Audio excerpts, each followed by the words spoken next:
नमस्कार साथियों, आपका हार्दिक स्वागत है एग्री प्रो के डिजिटल प्लेटफॉर्म पे। आज जो हमारी जो क्लास है वो 12th बोर्ड 2023 का पेपर है। जो बच्चे अभी 12th के अंदर है और वो अपनी तैयारी को और मजबूत करना चाहते हैं तो उनके लिए पेपर सॉल्यूशन लेके आया हूँ मैं। तो आइए पेपर को सॉल्व करते हैं। इस पेपर को हम 3 पार्ट में डिवाइड कर रखा है कि 3 पार्ट में इसको सॉल्व करवाएंगे। पहले जो आपको फर्स्ट पार्ट में मिलेंगे जो अब सदा MCQs और फिल इन द ब्लैंक वाले सवाल, ठीक है। फिर उसके बाद में 1 लाइनर जो 1 लाइन में आंसर देना है वो, फिर तीसरे पार्ट में जो बड़े सवाल होंगे उनके बारे में हम चर्चा करेंगे, ठीक है।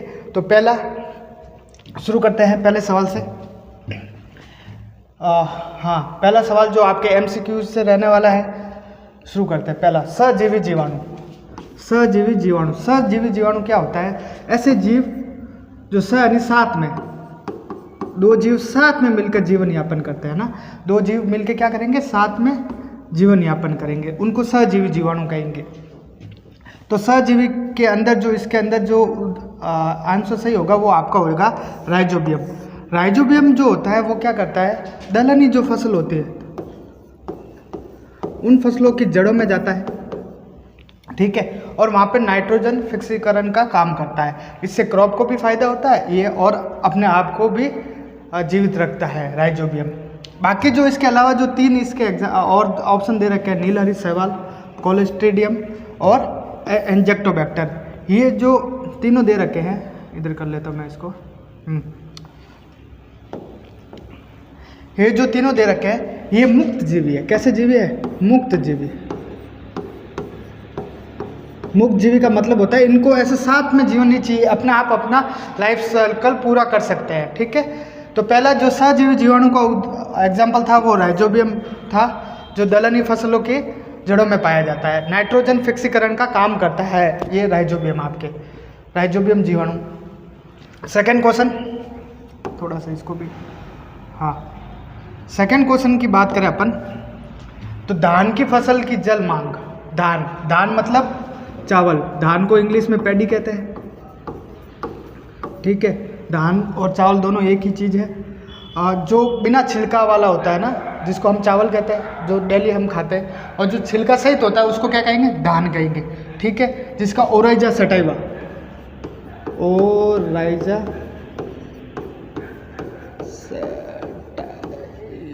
वाह,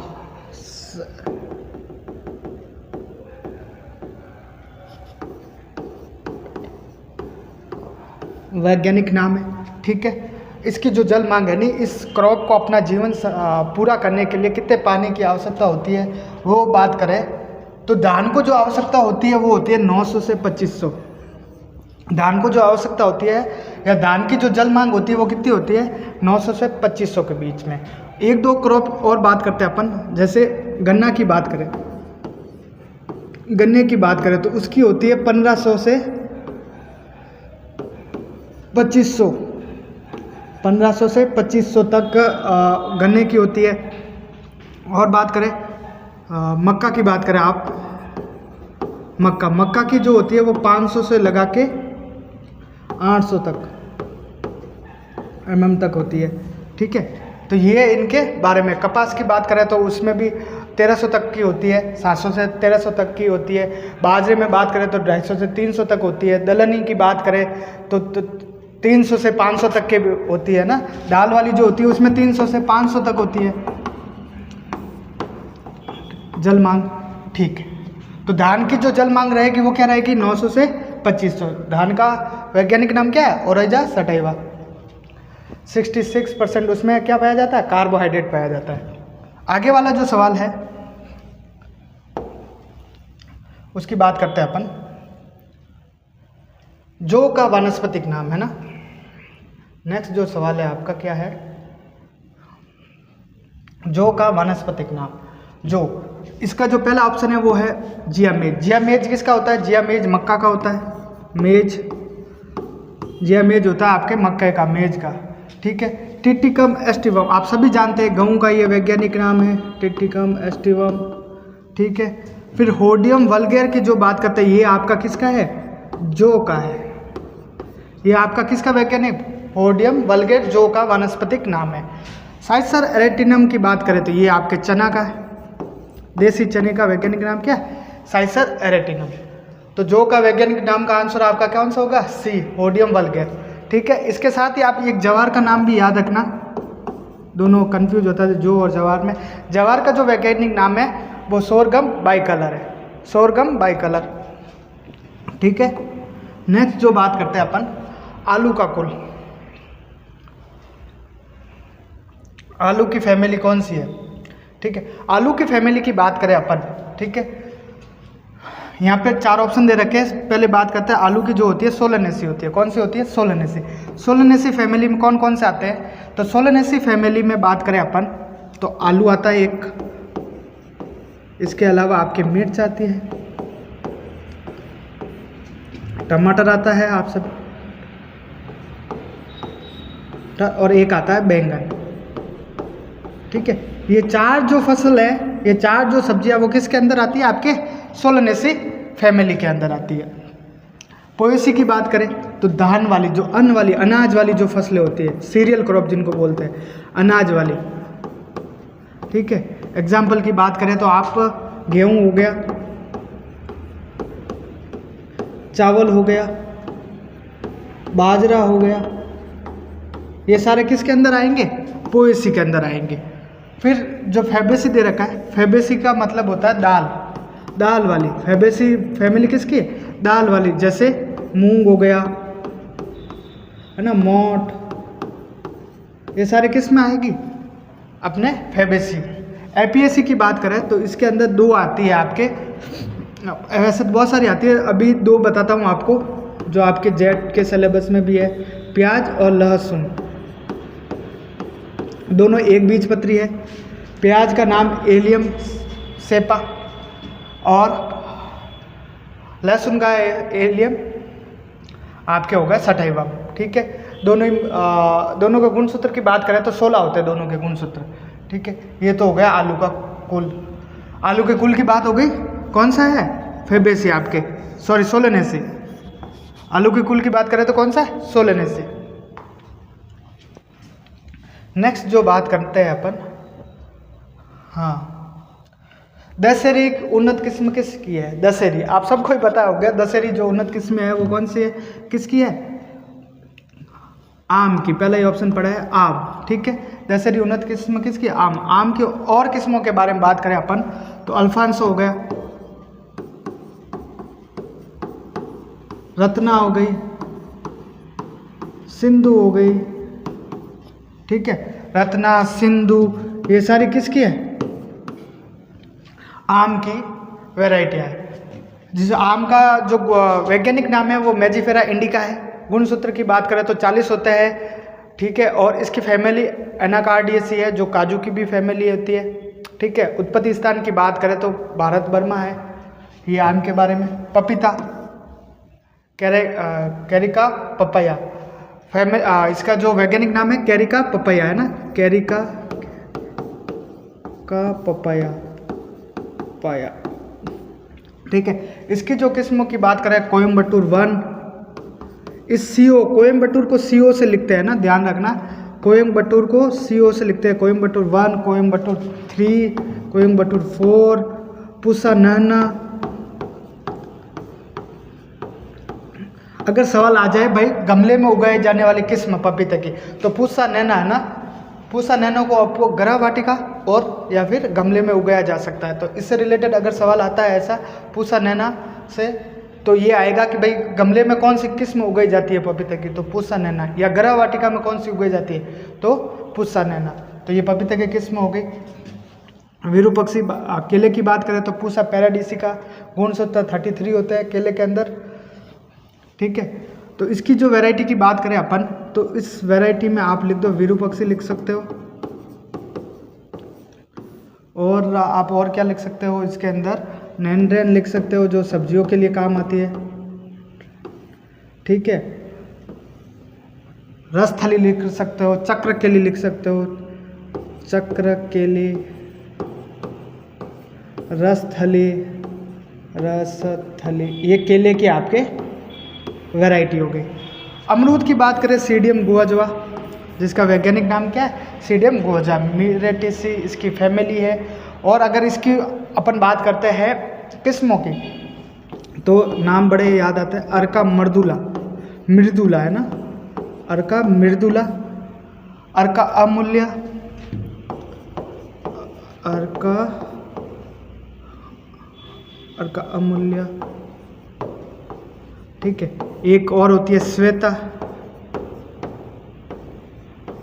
एक ललित नाम से होती है जो कि लाल गुद्दे के लिए प्रसिद्ध है, ललित, ठीक है। एक इलाहाबाद सफ़ेदा होता है जो सबसे ज़्यादा फेमस है, जो इसकी किस्म है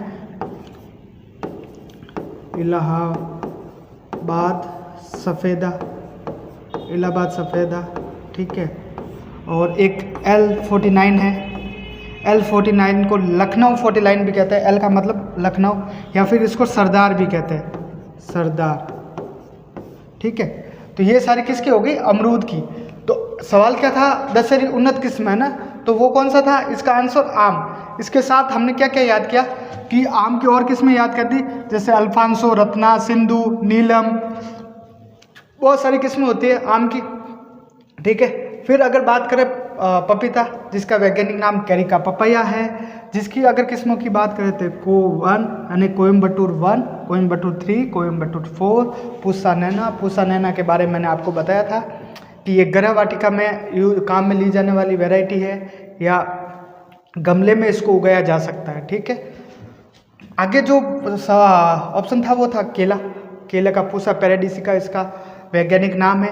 इसके गुणसूत्र की बात करें तो 33 होते हैं। इसकी वैरायटियाँ की बात करें तो विरूपक्षी, नानड्रेन, चक्रखेली और रसथली, ये इसकी वैरायटियाँ हो गई।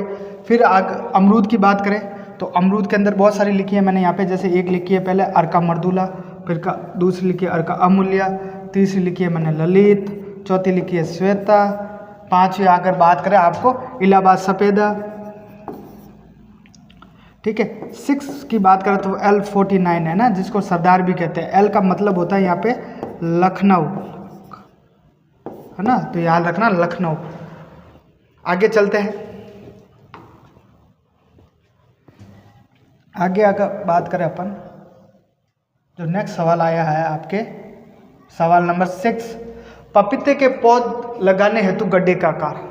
नेक्स्ट सवाल क्या है, पपीते में जो पौधा लगाते हैं उसका जो पिट खोदा जाता है या पिट की खुदाई होती है, उसकी लंबाई, चौड़ाई और गहराई के बारे में बात कर रहा है, ठीक है। तो जो आपकी किताब के अंदर है, 12th किताब के अंदर है, वो 45 है, 45 × 45 सेंटीमीटर दे रखा है, ठीक है। और यहाँ पे ऑप्शन ये है सी वाला 50 है ना, क्योंकि ये 45 के आसपास यही ऑप्शन है। तो पपीते के जो पौध लगाने के लिए जो गड्ढे की गहराई और चौड़ाई और गहराई जो रखी जाती है वो 50 × 50 सेंटीमीटर रखी जाती है, ठीक है। तो इसका आंसर सी होगा, आपका स ऑप्शन होगा। नेक्स्ट चलते हैं, हाँ, इस पे बात करते हैं अपन कि किस नस्ल के सींग जलेबी आकार के होते हैं ना। अपन बात करते हैं किस नस्ल के सींग जलेबी आकार के होते हैं। तो जलेबी आकार के जो सींग होते हैं वो किसके होते हैं आपके, इसका आंसर है मूरा। क्या है, मूरा। जलेबी आकार के सींग जो होते हैं मूरा। मूरा के बारे में बताऊं आपको, मूरा एक तो बाहर के अनुसार भारी नस्ल है। कैसी नस्ल है, भारी नस्ल है। इसके सींग की बात करें तो सींग इसके हो गए आपके जलेबी आकार के, लिखा हुआ है एक, तो एक कुंडलीकार है ना, कुंडलीकार जो भी सींग होते हैं वो भी इसी के होते हैं, मूरा के होते हैं, ठीक है। ये मूरा के बारे में। और इसके बारे में एक और बात, भैंसों की जो नस्लें होती है ना, भैंसों की जो भी नस्लें है विश्व के अंदर सर्वश्रेष्ठ दूध के लिए है ना, विश्व में सर्वश्रेष्ठ है किसके अंदर, दूध के अंदर। तो ये मूरा के बारे में 3-4 लाइनें आप याद रख सकते। भारी नस्ल है बाहर के अनुसार, ठीक है। सींग की बात करें तो जलेबी आकार या कुंडलीकार आकार के होते हैं।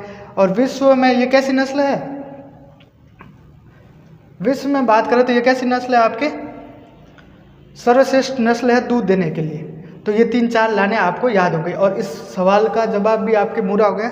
सींग जलेबी आकार के। अगर अपन थोड़ी सी और बात करें, आगे ऑप्शन पे बात करते हैं।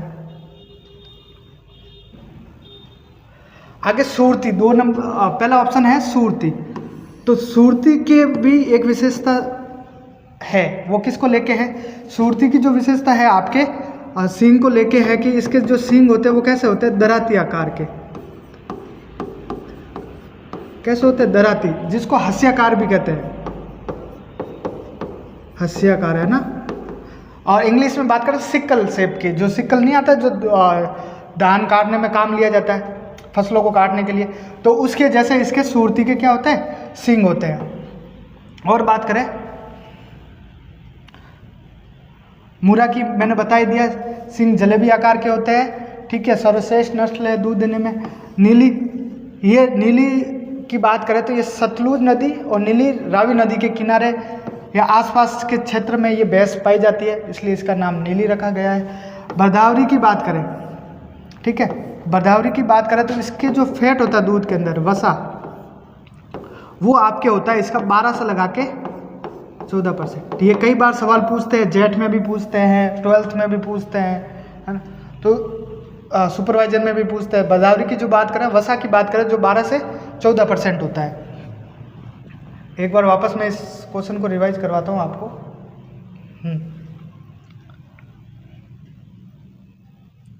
ठीक है, किस नस्ल के सींग जलेबी आकार के होते हैं? तो वो हमने मूरा पढ़ा। मूरा बारी नस्ल है। मूरा के सींग जलेबी आकार या कुंडलीकार आकार, दोनों शब्द प्रयोग ले सकते हैं। विश्व में सर्वश्रेष्ठ नस्ल है दूध देने के हिसाब से देखा जाए तो, ठीक है। काले कलर की नस्ल होती है, ब्लैक ब्यूटी नाम से, ठीक है। फिर अगर सूरती की बात करें तो सींग दराती आकार के होते हैं, हस्याकार आकार के होते हैं, जिसको सिक्कल शेप भी कहते हैं, ठीक है।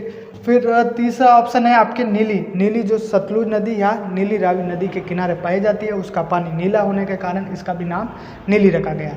बदावरी की बात करें तो बदावरी जो नस्ल होती है उसमें सबसे अच्छी लाइन याद रखने के लायक है, इम्पोर्टेंट भी आपके जेट के हिसाब से भी देखा जाए तो, कि इसके अंदर जो फैट, वसा जो पाया जाता है वो 12 से 14%, जो सबसे अधिक होता है भैंसों की नस्ल में, ठीक है। भैंसों की जितनी भी ब्रीड है उसके में सबसे अधिक होता है। तो आगे चलते हैं, नेक्स्ट क्वेश्चन। हाँ, नेक्स्ट क्वेश्चन की बात करें तो आपका क्वेश्चन नंबर 8 है प्लेट। प्लेट क्या होता है कि जो नन्हे भेड़ के जो नन्हे क्या कहते हैं, मेमने जो होते हैं, या उनको क्या करते हैं, चमड़ी सहित, है ना, जो उनकी खाल होती है और उसके ऊपर जो ऊन और बाल होते हैं उस चमड़ी सहित उखाड़ दिए जाते हैं ना, चमड़ी को पूरा चमड़ी के साथ उखाड़ दिया जाता है। तो उससे क्या करते हैं कि सर्दियों के कपड़े बनाए जाते हैं, टोपियाँ वगैरह, मफलर, ये इससे महंगे महंगे प्रोडक्ट बनाए जाते हैं सर्दियों में पहनने के लिए। तो बात करें पहले जो बीकानेरी है, बीकानेरी जो आपकी है ऊँट की नस्ल है। किसकी नस्ल है? ऊँट की नस्ल है। अविकालीन और अवस्त्र, ये दोनों आपके मालपुरा टोंक से विकसित की गई है। मालपुरा टोंक में राष्ट्रीय भेड़ व ऊन अनुसंधान संस्थान है ना, जो कहाँ पे आपके मालपुरा टोंक के अंदर, मालपुरा टोंक में, वहाँ से इन दोनों नस्लों को विकसित किया गया है क्रॉस करवा के, ठीक है। जो प्लेट के लिए सही ऑप्शन होगा वो कराकुल होगा। कौन सा होगा? कराकुल, जो भेड़ की नस्ल है उससे प्राप्त की जाती है। तो आगे चलते हैं, नेक्स्ट क्वेश्चन जो आपके हैं, एंथ्रेक्स बीमारी का रोग जनक क्या है, रोग कारक पैथोजन क्या है? तो एंथ्रेक्स बीमारी का पहला है कोलेस्ट्रेडियम सोवियाई। तो ये आपके होता है ब्लैक क्वार्टर रोग से, है ना, जहरबाज जिसको कहते हैं,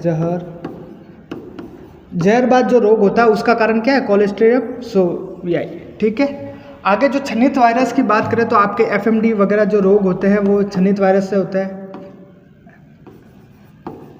food mouth disease, bacillus anthracis, ये सी ऑप्शन आपके इसका एंथ्रेक्स रोग का है ना।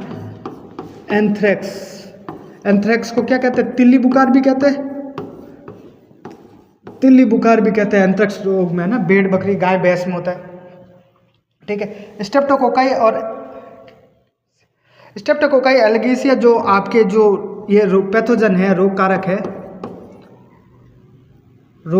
है ना, रोग कारक, ये आपके होता है थैलेना रोग में।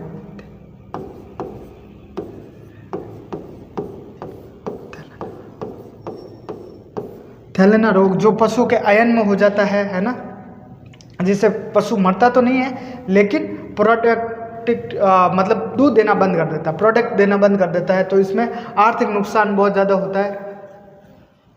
ठीक है, ये आपके हुए MCQs। आगे जो बात करें अपन,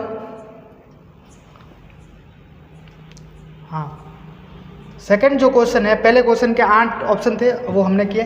सेकंड जो बात करते हैं अपन, रिक्त स्थानों की पूर्ति कीजिए। ठीक है, फिल इन द ब्लैंक, ये भी 1 नंबर का एक सवाल है। पहला है मल्च का प्रयोग रोकने के लिए किया जाता है।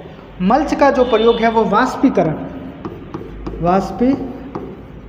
रोकने के लिए किया जाता है। वाष्पीकरण रोकने के लिए मल्च क्या होता है आपको बता दूं कि अपन जो क्रॉप लगाते हैं है ना, कोई भी, जैसे अपन लगाए मिर्च, टमाटर, प्याज ये लगाते हैं, तो जो पालियाँ बनाई जाती है ना, जो क्यारियाँ बनाई जाती है, मिट्टी के जो ढेर बनाए जाते हैं, उसके ऊपर पॉलीथीन या घास फूस से ढक दिया जाता है। पॉलीथीन से ढकते हैं तो बीच बीच में ऐसे छेद करके अपन अपनी क्रॉप लगाते हैं। इससे क्या होता है कि उनका वाष्पीकरण रुकता है ना, जो मिट्टी के अंदर जो पानी दिया है वो फसलों को पूरा मिले। इसके साथ ही ताप नियंत्रण रहता है, खरपतवार नहीं उगते एक्स्ट्रा, तो उसके लिए क्या होता है, मल्च का प्रयोग करते हैं। जो यहाँ पे आपका जो सवाल क्वेश्चन, इस क्वेश्चन का आंसर होगा वाष्पीकरण होगा। ठीक, आगे बूंद बूंद सिंचाई का आविष्कार हुआ था कहाँ पे, तो इजराइल में। इजराइल कहाँ पे हुआ था, आपके इजराइल में बूंद बूंद सिंचाई का आविष्कार हुआ था।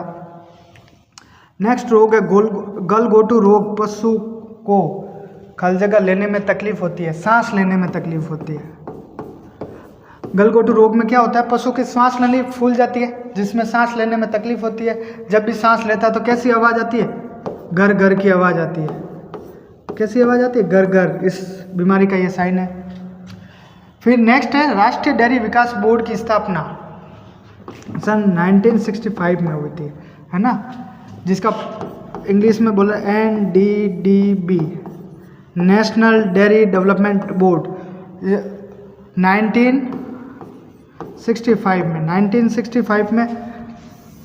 1965 में कहाँ हुई थी, गुजरात में, है ना, आनंद गुजरात में डॉक्टर वर्गीस कुरियन के निर्देशन में हुआ था ये। ठीक है, तो ये आपके एक एक नंबर के जो MCQs थे, और उसके साथ ही क्या नाम है आपके फिल इन द ब्लैंक्स, ये इनके जवाब हुए। एक बार क्विक रिवाइज कर लेते हैं अपन फटाक से। जो पेपर था 2023 का बोर्ड पेपर था 12th का, उसमें पहला जो सवाल था सहजीवी जीवाणु के साथ, है ना, सहजीवी का ऑप्शन था अपने राइजोबियम, जो 2 जीव साथ में मिलकर अपना जीवन यापन करते हैं। नेक्स्ट जो सवाल था धान की फसल की जल मांग की बात करें तो 900 से 2500, इसके अलावा गन्ना की जो लिखी हुई है 1500 से 2500 के बीच में थी। आगे जौ का वानस्पतिक नाम है होडियम वल्गैर। ठीक है, वापस बात करते हैं आलू का कुल कौन सा। आलू की फैमिली की बात करें तो सोलेनेसी है। आलू के साथ साथ मिर्च, टमाटर, बैंगन की भी है ये। फिर आगे बात करें दशहरी किस्म, है ना, दशहरी किसकी उन्नत किस्म है, तो आम की है। अल्फांसो, रत्ना, सिंधु, ये आम की किस्म है। पपीते के पौधे लगाने हेतु गड्ढे, मैंने आपको बताया आपकी किताब में ये लिखा हुआ है, लेकिन इसमें ऑप्शन ये सही होगा, बोर्ड के अंदर ये ऑप्शन आया था। ठीक है, नेक्स्ट बात करते हैं तो किस नस्ल के सींग जलेबी आकार के होते हैं, तो मूरा भैंस के सींग जलेबी आकार के होते हैं। ठीक है, आगे प्लेट मैंने बताया था, छोटे छोटे भेड़ के जो मेमने होते हैं उनसे क्या करता है, चमड़ी सहित हटा दी जाती है उनको, वो कराकुल नस्ल होती है। एंथ्रेक्स बीमारी के बारे में, बेसिलस एंथ्रेक्स, जिसको तिल्ली बुखार के नाम से भी जाना जाता है। ठीक है, और आगे जो बात करें अपन रिक्त स्थानों की पूर्ति के लिए, तो मल्च के लिए प्रयोग के वाष्पीकरण को रोकने के लिए किया जाता है। बूंद बूंद सिंचाई आपके इजराइल से आई हुई है। गलघोटू रोग जो पशु में सांस लेने में तकलीफ करता है, घर घर की आवाज़ आती है जब पशु सांस लेता है, क्योंकि उसकी श्वास नली फूल जाती है। और राष्ट्रीय डेयरी विकास बोर्ड की स्थापना 1965 में की गई थी, जो कहाँ की थी? गुजरात के आनंद क्षेत्र में। ठीक है, ये बात हो गई आपके, एक पार्ट पूरा किया हमने। इसका जो 12th बोर्ड 2023 का पेपर था ये, ठीक है। इसके अंदर 3 पार्ट में, मैंने पहले भी बताया था 3 पार्ट में ये पेपर आएगा, ठीक है। पहला पार्ट आज आप कंप्लीट होता है, अगले 2 पार्ट जल्दी आ जाएंगे। इसके अलावा मैं आपको एक जानकारी दूं कि 12th बोर्ड की जो बुक है आपकी एग्रीकल्चर,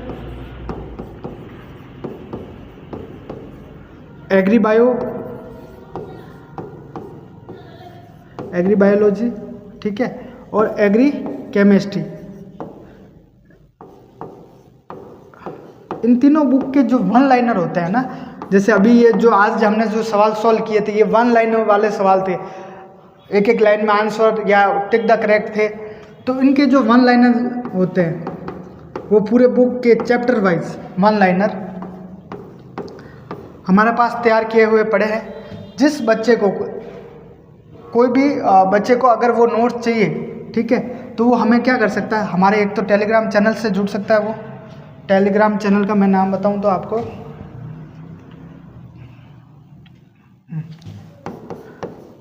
टेलीग्राम की बात करें तो एग्री प्रो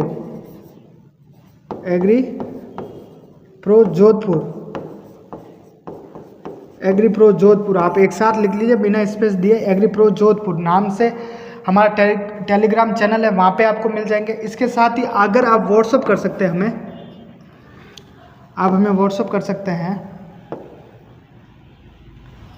9660104419। इन नंबर पे आप व्हाट्सअप करके अपना नाम,